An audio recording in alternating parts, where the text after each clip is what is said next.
చేసుకుంటాడు గాని దేవుణ్ణి మాత్రం అర్థం చేసుకోలేకపోతున్నాడు. ఎన్ని చేసినా ఎంత ఇచ్చినా మనిషి దేవుణ్ణి అర్థం చేసుకోవడానికి బదులు అపార్థం చేసుకుంటున్నాడు.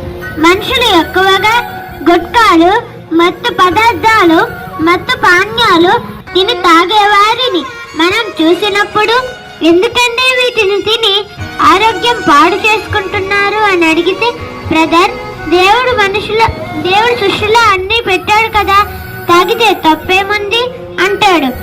అంటే వీడు దేవునికే కౌంటర్ వేస్తున్నాడు. మరి దేవుడు వేసే కౌంటర్ కూడా ఉంది, దాంతో వాడిక లేవడు.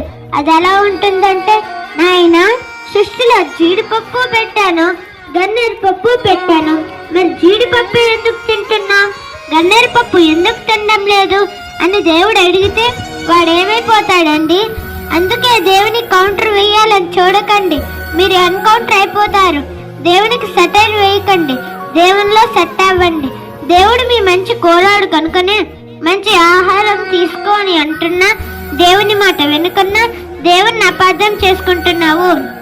దేవుడు మనల్ని ప్రేమించి ఈ ప్రకృతినిచ్చి మనల్ని తన కోసం బతకమంటే దేవుణ్ణి మరిచి మనుషుల కోసం బతుకుతూ సృష్టికర్తకు బదులుగా సృష్టిని పూజిస్తూ దేవునికి దూరం అవుతున్నారు.